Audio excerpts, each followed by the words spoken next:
Hey there, it's Jake from Novus DevOps, and I'm going to talk about function attributes with some built-in stuff and documentation a little bit sprinkled in there.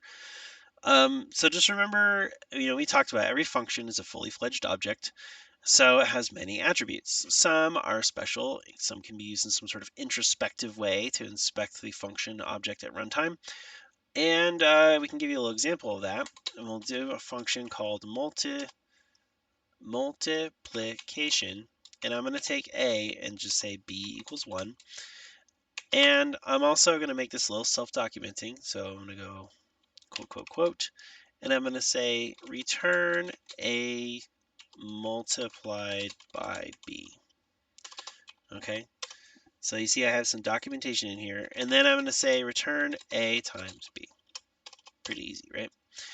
Okay, so now I'm going to do something strange. So I'm going to say if underscore underscore name underscore underscore is exactly equal to main. Okay, if that's true, special underscore attributes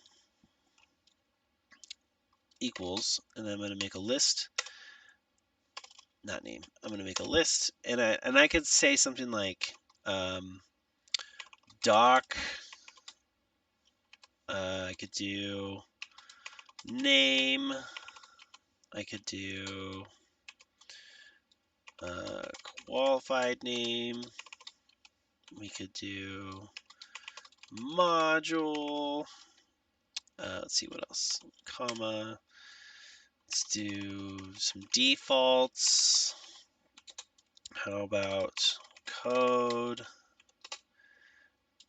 You're going to need some globals. Dictionary. We can do closure.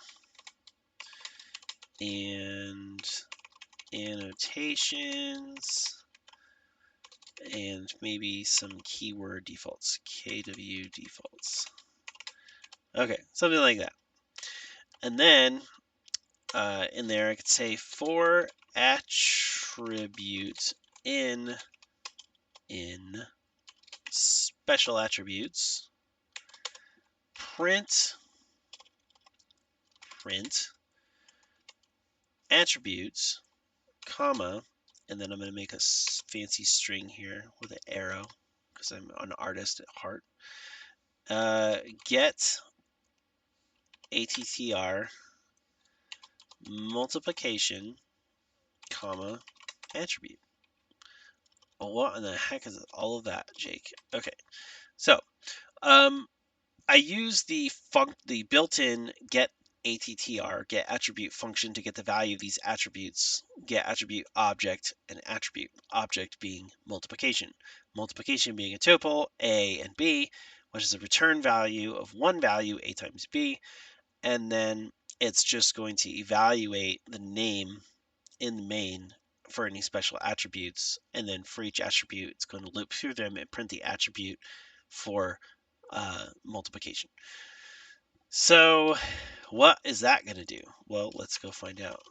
Python att. Holy cow. Okay, and I have an error. Did you mean KW defaults? Yeah, I did. But as you all know, I can't spell. Okay. Clear. There we go. All right.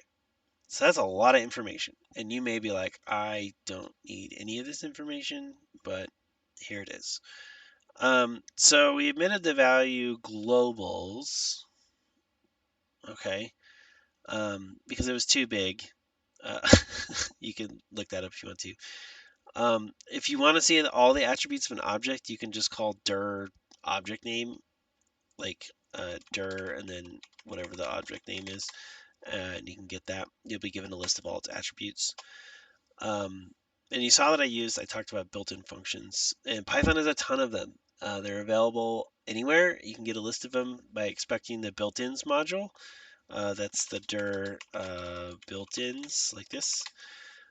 Or you can go to the Python documentation.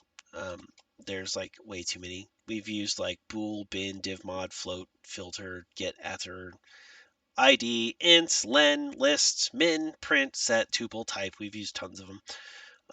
Zip, but there's tons and tons and tons and tons more. Just get used to them. The more you code, the more you'll just kind of remember. And then when you're trying to solve a problem, you'll be like, oh yeah, there's a built-in function for this. Or maybe I can import a function from somewhere else that does this. Yeah, so anyways, and then I just threw in the documentation thing here just to kind of reiterate.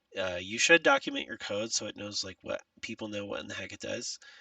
You can use these triple coded strings so you can expand on it later, which is kind of nice. Use complete sentences. Don't leave blanks because it makes people feel like does something go after this or whatever. And you can do multiple lines if you wanted to. I mean, you could even do something like this and be like, this is a sentence.